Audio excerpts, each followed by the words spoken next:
உங்கள் பாரம்பரிய பண்டங்களை ஆலடி பட்டியாலுடன் சுவையுங்கள். சென்னை, காஞ்சிபுரம், செங்கல்பட்டு, திருவள்ளூர் மாவட்டங்களில் 60க்கும் மேற்பட்ட கிளைகளுடன். MCR Pure Cotton Club, formals and casual shirts. குறைந்த விலை, நிறைந்த தரம். தங்கள் தேவைகள் அனைத்தும் ஒரே இடத்தில். ஜெயச்சந்திரன். நான் பார்க்குற ஃபர்ஸ்ட் இம்பார்ட்டன்ட் பாதிப்பு வந்து அடிக்ஷன் தான். ஒரு விஷயத்தை நம்பி நம்ம இருக்கக்கூடாது. அது எஸ்பெஷலி பிரெயின் ஒரு விஷயத்தை நம்பி இருக்குதுன்னா அது ரொம்ப டேஞ்சர். ஆனால் அதை தாண்டி கொக்கைன் பிரெயினில் மட்டும் வேலை செய்யாமல் ரத்த குழாயை நல்லா ஸ்பீடாக சுருக்கக்கூடிய ஒரு தன்மை இருக்குது. அதனால பிபிகளை அதிகப்படுத்தும், ஹார்ட்டோட ரேட்டை அதிகப்படுத்தும். அப்போ நிறைய கொக்கைன் அப்யூசர்ஸ் வந்து இறக்குறாங்க அப்படின்னா ரெண்டு முக்கியமான காரணம். ஒன்று ஹார்ட் அட்டாக், இன்னொன்று வந்து பார்த்தீங்கன்னா காக்கா வலி. கொக்கைன்ன்றது முதல்ல கண்டுபிடிச்சது ஒரு மருத்து போகிற ஒரு மருந்தாக தான் கண்டுபிடிச்சோம். ஆனால் அதுக்கப்புறம் அது வந்து ஒரு ரிக்ரியேஷனல் ட்ரக்காக மாறுது. இது என்ன பண்ணுதுன்னா போய் மூளையில் மெயினாக வேலை செய்யும். மூளையில் வந்து நிறைய ஆசிட்ஸ் இருக்கும், கெமிக்கல்ஸ் இருக்கும். அது பேர் தான் நியூரோ டிரான்ஸ்மிட்டர்ஸ்னு சொல்லுவாங்க. அதை வெளியே விட்டுட்டே இருந்ததுன்னா நீங்கள் எப்பயுமே ஓவராக சிரிச்சுக்கிட்டே இருப்பீங்க, பார்க்கறதுக்கு ஒரு பைத்தியம் மாதிரியே தெரியும். கொக்கைன் பக்ஸ்னு ஒன்று சொல்லுவாங்க. உடம்பு ஃபுல்லாக வந்துட்டு உங்களுக்கு வந்து அந்த கட்ட எறும்பு ஊடுற மாதிரி ஒரு ஃபீலிங். உடம்பு ஃபுல்லாக ஒரு 1000 1 லட்சம் கட்ட எறும்பு கடிச்சா உங்களுக்கு எப்படிலாம் வருமோ அந்த மாதிரிலாம் உட்காந்துக்கிட்டு தனியால் மாதிரி சுரிஞ்சுக்கிட்டு இருக்கும். கொக்கைன் பக்ஸ்ன்னு சொல்லி இது எல்லாமே கொக்கைன் ஏற்படுத்தக்கூடிய ஒரு அட்வர்ஸ் சைடு எஃபெக்ட். இந்த ஆப்பிரிக்காவை சேர்ந்த ஜான் என்ற ஒருத்தர் நைஜீரியனை அரெஸ்ட் பண்ணியிருக்காங்க. இந்த மாதிரி போதைப் பொருள்லாம் எப்படி சார் ஆனா? கொக்கைன்ன்றது ஒரு பிளான்ட்லேருந்து வருது. ஃபார் எக்ஸாம்பிள் கஞ்சா எடுத்துக்கோங்க, ஒரு பிளான்ட்லேருந்து வருது. எல்லாமே வந்து ஒரு செடியிலேருந்து வரக்கூடிய ஒரு சப்ஸ்ட்ரேட்டு தான் வந்து இந்த போதைப் பொருட்கள்லாம். அப்போ அந்த செடியெலாம் நம்ம ஊரில் வளர்க்க முடியாது. அப்படின்னும் போது அதுக்கு ஆப்பிரிக்கா ஒரு சிறந்த இடமா இருக்குது. ஏன்னா அந்த ஊர் ரொம்ப வறுமையில் இருக்கிற ஊர். இந்த மாதிரி ஒரு ஆக்டிவிட்டி பண்ணால் தான் அவனால் வாழ முடியும்.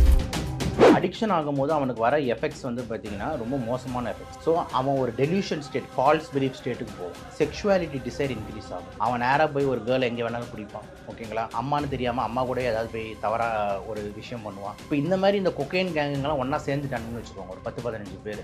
நம்ம எல்லாருமே காசு கம்மியாக இருக்கும்ட்டு அவனுக்கு என்ன டெசிஷன் ஒன்று எடுப்பானுங்களே. ஏன்னா இப்போ நடிகரே அவரே சொல்லியிருக்காரு வாக்கும்போது, தெரியாமல் பழகிட்டேன் நான், அதுலேருந்து அடிக்ட் ஆகிட்டேன், அதுலேருந்து வெளியே வர முடியல. இப்போ யோசிச்சு பாருங்கள், ஸ்ரீகாந்த் சார் சின்ன பையனா கிடையாது, அவரும் அவ்வளோ பெரிய ஆள். ஆனால் வெளியே வர முடியும்னா அந்த மருந்து எப்படி சார்?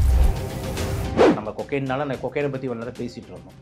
அதை தாண்டி ஹெராயின் இருக்குது, ஏஞ்சல்ஸ் டஸ்ட்னு சொல்லக்கூடிய பென்சைக்ளிடின் இருக்குது, அதுக்கப்புறம் வந்து நம்மளோட காஞ்சா ஒரு சைட் இருக்குது, ஆம்பிட்டமைன் இருக்குது, மெத்து இருக்குது. இந்த மாதிரி நிறைய ட்ரக்ஸ் சொல்லிட்டே போகலாம். ஏஞ்சல்ஸ் டஸ்ட்னு சொல்லக்கூடிய பென்சைக்ளிடின் பேரிலே பாருங்கள், அது பேர் ஏஞ்சல்ஸ் டஸ்ட். தேவதைகள் நம்மளுக்கு முன்னாடி டான்ஸ் ஆடும், அதான் அந்த ட்ரக்கு பேர். ஸோ இந்த மாதிரி இவ்வளோ ட்ரக்ஸ் வந்துட்டு மார்க்கெட்டில் வந்துட்டு வித்தியாசமாக வந்து அவைலபிளாக இருக்குது. தயவு செஞ்சு எந்த டேஷ் வேணால் பண்ணிட்டு போங்க, இந்த ட்ரக்ஸுன்றது உள்ளே கொண்டு வராதிங்க. ரொம்ப டேஞ்சர் சார். சார் வணக்கம் சார். வணக்கம் சார். சார், இந்த நடிகர் ஸ்ரீகாந்த் அவர் வந்து போதைப் பொருள் யூஸ் பண்ணனால அவர் அரெஸ்ட் பண்ணியிருக்காங்க. அவர் கொக்கைன் யூஸ் பண்ணியிருக்கிறதா சொல்லியிருக்காங்க சார். இந்த கொக்கைன் யூஸ் பண்ணால் நமக்கு என்னென்ன மாதிரி பாதிப்புகளை ஏற்படுத்தும் sir? So first of all cocaine பொறுத்த வரைக்கும் மெடிக்கல் சயின்ஸில் வந்துட்டு முதல்ல அது கண்டுபிடிச்சது வந்து பார்த்திங்கன்னா ஒரு லோக்கல் அனஸ்தட்டிக்கா. அப்படின்னா என்னென்னா வந்து மருத்து போகிற ஒரு மெயின் மருந்தாக வந்து கண்டுபிடிச்சாங்க கொக்கைன். அந்த காலத்தில் வந்து இந்த மயக்க ஊசி இதெல்லாம் வந்து கண்டுபிடிக்கிறதுக்கு முதல்ல இந்த மருந்தை யூஸ் பண்ணிகிட்டு இருந்தாங்க.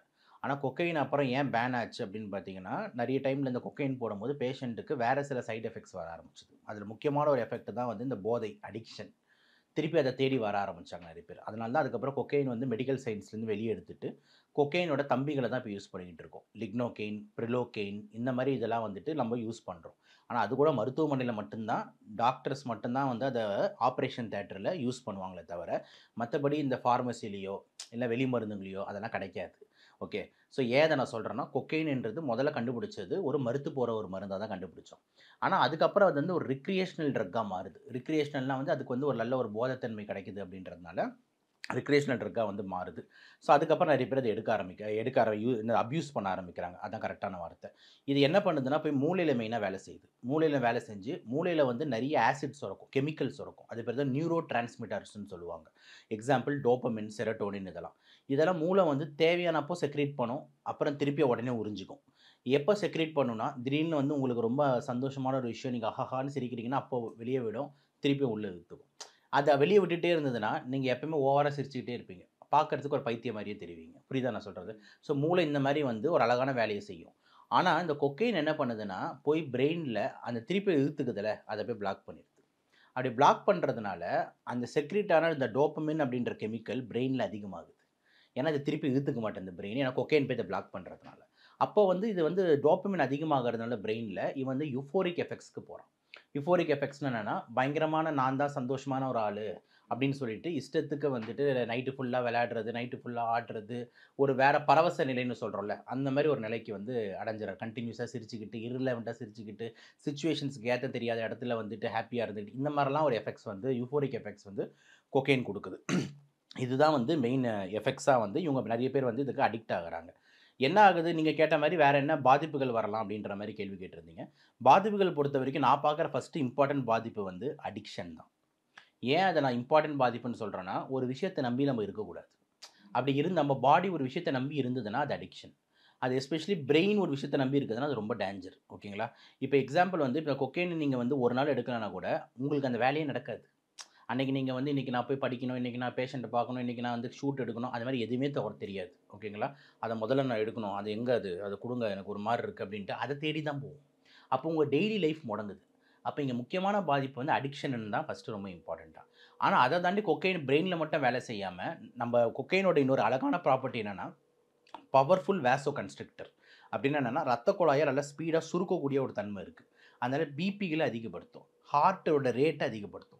அப்போ நிறைய கொக்கைன் அப்யூசர்ஸ் வந்து இறக்குறாங்க அப்படின்னா 2 முக்கியமான காரணம். ஒன்று ஹார்ட் அட்டாக், இன்னொன்று வந்து பார்த்திங்கன்னா காக்கா வலிப்பு. ஹார்ட் அட்டாக்ன்றது ஹார்ட்டு சம்மந்தப்பட்டது, காக்கா வலிப்புன்றது பிரெயின் சம்மந்தப்பட்டது. ஸோ கொக்கைன் வந்து வேசோ கன்ஸ்ட்ரிக்ட் பண்ணுறதுனால நிறைய டைம் நம்ம பார்ப்போம் யங் ஏஜ் இந்த பார்ட்டி ஒரு ஹிஸ்ட்ரி வரும்போது சின்ன வயசு, எஸ்பெஷலி சின்ன வயசு ஹார்ட் அட்டாக்ஸ்.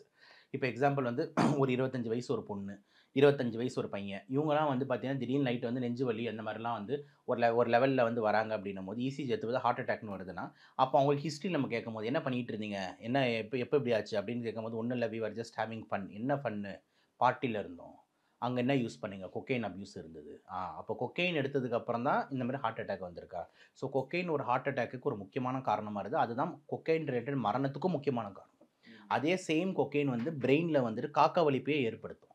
பிரெயினில் ரத்த கசிவு ஏற்படுத்தி ஸ்ட்ரோக் ஏற்படுத்தும். இப்போ ஹார்ட் அட்டாக் ஏற்படுத்தினா சேம் மூலையில் ஏற்படுத்தினா அது பேர் ஸ்ட்ரோக். ஸோ இந்த மாதிரி கொக்கைனுக்கு வந்து டெத்துன்றது ஈஸியாக இந்த மாதிரி எஃபெக்ட்ஸ்னால நடக்கும். மற்றபடி வந்து கொக்கைன் வந்து உடம்பு ஃபுல்லாக சைடு எஃபெக்ட்ஸை வந்து கொண்டு வரலாம். கொக்கைன் பக்ஸ்னு ஒன்று சொல்லுவாங்க. அப்படின்னா என்னென்னா உடம்பு ஃபுல்லாக வந்துட்டு உங்களுக்கு வந்து அந்த கட்டை எறும்பு ஊடுற மாதிரி ஒரு ஃபீலிங். யோசிச்சு பாருங்கள், ஒரு எறும்பு நம்மளை கடிச்சாலே எப்படி இருக்கும்? உடம்பு ஃபுல்லாக ஒரு 1000 1 லட்சம் கட்டை எறும்பு கடிச்சா உங்களுக்கு எப்படிலாம் வருமோ அந்த மாதிரிலாம் உட்காந்துக்கிட்டு தனியால் மாதிரி சொரிஞ்சிக்கிட்டு இருப்போம். கொக்கைன் பக்ஸ்ன்னு சொல்லுவோம். இது எல்லாமே கொக்கைன் ஏற்படுத்தக்கூடிய ஒரு அட்வர்ஸ் சைடு எஃபெக்ட்ஸாக தான் நம்ம பார்க்கணும். ஏன்னா இந்த கொக்கைன் வந்து பார்த்தீங்கன்னா 12,000 கொடுத்து வாங்கியிருக்காங்க சார். 1 கிராமே வந்து 12,000.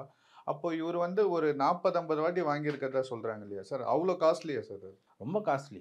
ஏன் அப்படின்னா வந்துட்டு அது தரக்கூடிய ப்ளஷர் அப்படி. அதனால் வந்துட்டு அதை வந்து யூஸ் பண்ணுறாங்க. ஓகேங்களா? யூஸ் பண்ணுறவங்க எண்ணிக்கை அடிக்ஷன்ஸ் வந்து அதிகமாகுது. ப்ளஸ் வந்து நம்மளுக்கு வந்து அது இல்லீகல், பேண்டு விஷயம். ஏதாவது ஒரு விஷயம் வந்து லீகலாக கிடைக்குதுன்னா அது சீப்பாக இருக்கும். நல்லா ஞாபகம் வச்சுக்கணும். இல்லீகலாக தான் கிடைக்கும். நீங்கள் போய் இந்த பிளாக் மார்க்கெட்டில் தான் அது வாங்கணுன்னா அதோட ரேட்டு வந்து கண்டிப்பாக யார் அந்த புரோக்கர் சொல்கிறது தான் ரேட்டு. இப்போ எக்ஸாம்பிள் வந்து இப்போ நான் ஒரு எண்ணெய் வாங்கணும், இல்லைனா வந்து ஒரு கொசுவத்தி வாங்கணும், பவுட்ரு வாங்கணும்னா எல்லாத்துக்கும் எம்ஆர்பின்னு கவர்மெண்ட் ஆத்தரைஸ்டாக இருக்குது. இதுக்கு அந்த மாதிரி இல்லையே. இது ஏதோ ஒரு புரோக்கர் வந்து தேர்ட் பர்சன் வந்து இதை வந்து இல்லீகல் மார்க்கெட் வழியாக சேல்ஸ் பண்ணுறாங்க பெரிய நெட்வொர்க் மூலிமா. அவன் சொல்கிறது தானே ரேட்டு. அதனால் வந்துட்டு உனக்கு அதுவும் எப்படி இவங்க பண்ணுவாங்கன்னா ரேட்டெல்லாம் பொறுத்த வரைக்கும் வந்துட்டு ஆளை பார்த்து ஏற்றுறதுக்கும். ஓகேங்களா? உங்களை நல்லா அடிக்ட் ஆகிற வரைக்கும் 5000 ரூபாய் கூட கொடுப்பான். ஆனால் அடிக்ட் ஆகிட்டப்பனா அவனுக்கு என்ன தெரியும்னா, ஒரு மாதம் நீ இதை எடுத்துகிட்டு அடுத்த மாதம் நீ இது இல்லாமல் உன்னால் இருக்க முடியாதுன்னு அவனுக்கு தெரியும். ஓகே, ஒரு மாதத்துக்கு அப்புறம் கேட்கும் போது ப்ரோ இப்போ விலைலாம் ஏறிடுச்சு ப்ரோ, 10,000 ரூபாய் ப்ரோ அப்படின்வான். புரியுதா நான் சொல்கிறது? அப்போ அந்த 10,000த்துக்கும் நீங்கள் கொடுத்து வாங்குறதுக்கு ரெடி ஆவீங்க. ஏன்னா உங்கள் உடம்பு எல்லாம் விடாது. அப்புறம் கொஞ்ச நாளுக்கு அப்புறம் 15,000 கொடுங்கன்னுவான் அவன் இஷ்டம். அப்போ வந்து என்ன, ஸோ இதில் தான் வந்து பார்த்திங்கன்னா நிறைய இந்த குற்ற சம்பவங்கள் நடக்க வாய்ப்பு அதிகமாகுது. இப்போ சில பேர் வந்து இப்போ வந்து பணக்காரர், ஒரு பெரிய நடிகர் அப்படின்னா வந்து அவங்களுக்கு ஏதோ ஒரு அமௌண்ட் இருக்குன்னு வச்சுக்கோங்க. இப்போ இதையே வந்துட்டு ஒரு மிடில் கிளாஸ் பையன் இந்த மாதிரி பழக்கத்தில் தெரியாமல் வந்துட்டான் ஒரு பேட் சர்க்கிள் அப்படின்னா, அப்போ வந்து 5,000 அவன் கொடுத்து வாங்குறான். ஆனால் 10,000த்துக்குன்னும் போது அவனுக்கு அந்த காசுக்கு எங்கே போவான்? 15,000 வந்து அவன் காசுக்கு எங்கே போவான்? அப்போ தான் பார்த்தீங்கன்னா பார்க்குற செயினை பறிக்கலாமா, இல்லைனா ஒருத்தவங்களை வந்து கொலை பண்ணி அந்த காசு எடுத்துக்கலாமா அப்படின்னு சொல்லிட்டு இந்த கொலை, கொள்ளை இந்த மாதிரி விஷயங்கள்லாம் நடக்குது.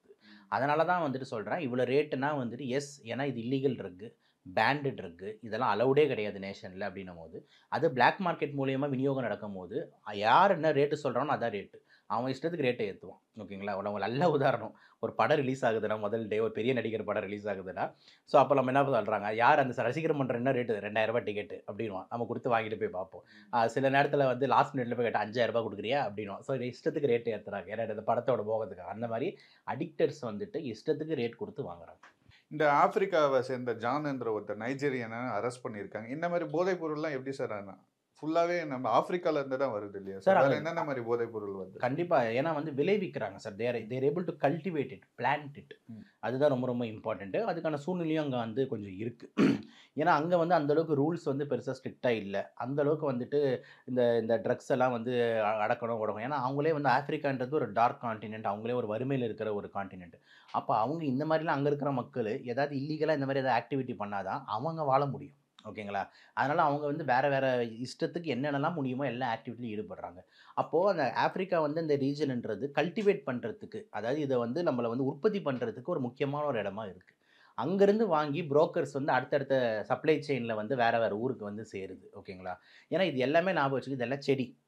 கொக்கைன்ன்றது ஒரு பிளான்ட்லேருந்து வருது. இப்போ எக்ஸாம்பிள் கஞ்சா எடுத்துக்கோங்க, ஒரு பிளான்ட்லேருந்து வருது. எல்லாமே வந்து ஒரு செடியிலேருந்து வரக்கூடிய ஒரு சப்ஸ்ட்ரேட்டு தான் வந்து இந்த போதைப் பொருட்கள்லாம். அப்போ அந்த செடியெலாம் நம்ம ஊரில் வளர்க்க முடியாது. போலீஸ் அடுத்த செகண்ட் பிடிச்சிட்டு போயிடுவாங்க. அது எப்படி நீங்கள் வந்து ஒரே ஒரு செடி வளர்த்தா வீட்டுக்குள்ளே மாட்டிக்க மாட்டீங்க. ஆனால் அதில் உங்களுக்கு எவ்வளோ கிடைக்கும்? எவ்வளோ கிராம் எடுக்க முடியும்? எடுக்க முடியாது. அப்போ தோட்டம் தோட்டமாக வளர்க்கணும். ஏக்கர் ஏக்கராக வளர்க்கணும். இப்போ கஞ்சானா வேணால் கஞ்சா காடுன்னுவாங்க. புரியுதுங்களா? கஞ்சா தோட்டம், அது கஞ்சா காடு அப்படின்னுவாங்க. ஸோ அந்த மாதிரிலாம் வளர்த்தா தான் நம்மளுக்கு வந்து கல்டிவேஷனுக்கு வந்து நிறைய அவ்வளோ வளர்க்கும் போது தான் நம்மளுக்கு ஒரு தேவையான அமௌண்ட் வந்து கிடைக்கும். அப்படின்னும் போது அதுக்கு ஆஃப்ரிக்கா ஒரு சிறந்த இடமா இருக்குது. ஏன்னா அந்த ஊர் ரொம்ப வறுமையில் இருக்கிற ஊர். இந்த மாதிரி ஒரு ஆக்டிவிட்டி பண்ணால் தான் அவனால் வாழ முடியும். ஸோ அந்த அவன் எடுத்து கொடுக்குறான். அதை வந்து நம்ம இடைத்தரகர்கள் வந்து எடுத்துகிட்டு இந்த மாதிரி மார்க்கெட்டிங்கில் வந்து யூஸ் பண்ணுறாங்க. அதில் வந்து ஆஃப்ரிக்கா பேர் வந்து அடிப்படுதுன்றதான் நம்ம பார்வையாக இருக்குது. ஏன்னா இப்போ நிறைய பேர் யங்ஸ்டர்ஸ்லாம் வந்து ஃபுல்லாக நைட் லைஃபு பார்ட்டிஸ்லலாம் இந்த கஞ்சா யூஸ் பண்ணுறாங்க, கொக்கைன் யூஸ் பண்ணுறாங்க. இப்படி தொடர்ந்து யூஸ் பண்ணால் அவங்க லைஃப்பில் என்ன சார் ஆகுது? ரொம்ப ரொம்ப டேஞ்சர் சார், ரொம்ப டேஞ்சர். நான் தான் வந்து பல ஆங்கிளில் நம்ம பிரிக்கலாம். அதை நீங்கள் கேட்டது அற்புதமான பல ஆங்கிளில் பிரிக்கலாம். ஃபஸ்ட்டு வந்து பார்த்திங்கன்னா வந்து அவங்க அடிக்ஷன் ஆகுறாங்க. அடிக்ஷன் ஆகும்போது அவனுக்கு வர எஃபெக்ட்ஸ் வந்து பார்த்திங்கன்னா ரொம்ப மோசமான எஃபெக்ட்ஸ். ஒன்று வந்து பார்த்திங்கன்னா நான் சொல்கிற மாதிரி வந்து அவனை மறந்துடுவான். ஓகேங்களா? ஸோ அவன் ஒரு டெலியூஷன் ஸ்டேட், ஃபால்ஸ் பிலீஃப் ஸ்டேட்டுக்கு போவான். செக்ஷுவாலிட்டி டிசைர் இன்க்ரீஸ் ஆகும். ஸோ ஓவர் செக்ஷுவாலிட்டியும் அவனுக்கு வரும். இதை தாண்டி வந்து இன்ஹிபிஷன் போயிடும். நம்ம வந்து இப்போ ஒரு மனிதனுக்குன்னு என்னென்னா ஒரு கட்டுப்பாடு ரொம்ப முக்கியம் இல்லை. இது செஞ்சால் தப்பு, இவங்ககிட்ட இது மாதிரி பண்ணால் தப்பு, இந்த இந்த இடத்துல தொடக்கூடாது, இதெல்லாம் நம்மளுக்கு எப்படி தெரியுது? நம்மளுக்குன்னு ஒரு கட்டுப்பாடு சொல்லி கொடுத்துருக்காங்க, வளர்த்துருக்காங்க. அந்த இன்ஹிபிஷனே கிடையாது, இருக்காது. ஓகேங்களா? அப்படின்னு இருக்கும்போது அவன் இஷ்டத்துக்கு என்ன வேணாலும் பண்ணுவான். அவன் நேராக போய் ஒரு கேர்ளை எங்கே வேணாலும் பிடிப்பான். ஓகேங்களா? அம்மானு தெரியாமல் அம்மா கூட ஏதாவது போய் தவறாக ஒரு விஷயம் பண்ணுவான். அவன் திடீர்னு பண்ணிப்பான். இன்னொருத்தரமே திடீர்னு கொலை என்ன வேணால் பண்ணுவான் சார். கோவத்தில் எடுத்து பாட்டில் உடச்சிட்டு அடிச்சிட்டேன்டா அப்படின்வான். ஒன்றுமே யோசிக்க மாட்டாங்க. புரியுதா நான் சொல்கிறது? இப்போ நீங்கள் பேசிக்கிட்டு இருக்கீங்க, திடீர்னு ஏதாவது ஒன்று எடுத்து நான் உங்களை அடிக்கிறேன்னா ஏன் எப்படி அடிப்பேன்? யோசிப்பேன். ஐயோ எதுக்கு சாரை போய் அடிக்கிறோம்? அந்த சென்ஸே இருக்காது. ஏன்னா அவனுக்கு இன்ஹிபிஷன் போயிடுது. ஸோ அவன் இஷ்டத்துக்கு யோசிக்கிறது தான் அங்கே நடக்குது. ஸோ இதனால் வர பிரச்சனைகள் பாருங்கள். ஃபஸ்ட்டு வந்துட்டு அவன் உடம்புக்கு பிரச்சனையா? ஏன்னா அவன் ஒரு அடிக்டாக மாறுறான். அவனோட டெய்லி லைஃப் பாதிக்கப்படுது. அவன் டெய்லி படிப்பு பாதிக்கப்படுது. அவன் டெய்லி வேலை பாதிக்கப்படுது. அதனால் அவனோட ஃபைனான்சஸ் பாதிக்கப்படுது. இதை கொடுத்து வாங்குறதுனால அவன் வந்து பொருளாதாரமாக அவன் ரொம்ப வந்து மோசமான ஒரு நிலைமைக்கு போகிறான். ஒன்று, அவன் ஹெல்த் பாதிக்கப்படுதா? ஏன்னா அவனுக்கு ஹார்ட் அட்டாக் வந்துடலாம், அவனுக்கு ஸ்ட்ரோக் வரலாம், அவனுக்கு மூளையே மங்கி போயிட்டு ஒரு மென்டலாக மாறிடலாம். இதெல்லாம் அவனுக்கு வர பாதிப்பு. ரெண்டாவது பாருங்கள், அந்த ஃபேமிலிக்கு யோசிச்சு பாருங்கள். அந்த வீட்டில் அந்த மாதிரி பையன் இருந்தாங்கன்னா அந்த ஃபேமிலியை வந்துட்டு எந்த அளவுக்கு மதிக்க முடியும்? ஸோ ஃபேமிலிக்கு எல்லாருக்குமே வந்து ஒரு ஸ்ட்ரெஸ்ஸு, பாதிப்பு, ஃபைனான்ஷியலாக டவுனு. மூணாவது, சொசைட்டிக்கு பாதிப்பு. ஏன்னா இப்போ இவனால் இவன் எப்படியோ செத்து போகிறான் அப்படின்னு விட முடியாது. ஏன்னா இப்போ இவன் என்ன பண்ணுவானா, அடுத்து வந்துட்டு இன்னொருத்தவங்களை கெடுக்க பார்க்குறான். ரெண்டாவது, இன்னொருத்தரை போய் கற்பழிக்கலாம், இன்னொருத்தரை போயிட்டு வம்பிழுக்கலாம், இன்னொருத்தரை போய் கொலை பண்ணலாம், இன்னொருத்தரை போயிட்டு கொள்ளடிக்கலாம். இவ்வளோ விஷயமும் இவன் சொசைட்டியில் பண்ணுவான். இப்போ இந்த மாதிரி இந்த கொக்கைன் கேங்குங்கெல்லாம் ஒன்றா சேர்ந்துட்டானுங்கன்னு வச்சுக்கோங்க, ஒரு 10-15 பேர், நம்ம எல்லாருமே காசு கம்மியாக இருக்கும்ன்ட்டு அவனுங்க என்ன டெசிஷன் ஒன்று எடுப்பானுங்களே. இந்த மாதிரி அச்சத்தை வந்து நம்ம யோசிக்கணும். ஓகேங்களா? இந்த மாதிரிலாம் ஒரு விஷயங்கள் கண்டிப்பாக நடக்கிறதுக்கு வாய்ப்பு மிக அதிகம். ஏன்னா இந்த ட்ரக் அப்படி, அது கிரியேட் பண்ணுற டிமாண்ட் அப்படி. ஒரு வாட்டி அந்த ஆசையை காமிச்சு விட்டோன்னா அது மோசமான வந்து ஆசையாக வந்துடும். ஏன்னா இப்போ நடிகரே அவரே சொல்லியிருக்கார் வாக்குமூலம், ஒரு தெரியாமல் பழகிட்டேன் நான், அதுலேருந்து அடிக்ட் ஆகிட்டேன், நான் அதுலேருந்து வெளியே வர முடியல. அப்போ யோசிச்சு பாருங்கள், ஸ்ரீகாந்த் சார் சின்ன பையனா கிடையாது, அவரும் அவ்வளோ பெரிய ஆள். ஆனால் வெளியே வர முடியலன்னா அந்த மருந்து எப்படி சார்? புரியுதா நான் சொல்கிறது? ஒரு சின்ன காஃபியே பல பேர் அடிக்ட்டு சார். ஒரு காஃபி குடிக்கிறோம் அன்றைக்கி, அப்போ காலையில் எழுந்து இந்த காஃபி குடிக்கலன்னா பல பேஷண்ட் லேடிஸ்லாம் சொல்லுவாங்க, ஐயோ காலையில் காஃபி குடிக்கலன்னா அவ்வளோதான் அப்படின்வாங்க. அதை நான் குடிக்காதீங்கம்மா அசிடிட்டியா அப்படின்வாங்க. ஸோ ஒரு காஃபிக்கே ஒரு சின்ன ஒரு அடிக்ட் இருக்காங்க. அதை தாண்டி பாருங்கள், அது கொஞ்சம் மேலே போய் பாருங்கள், நம்மளோட மது பிரியர்கள், டாஸ்மார்க் பிரியர்கள், அவங்கள போய் பாருங்கள்.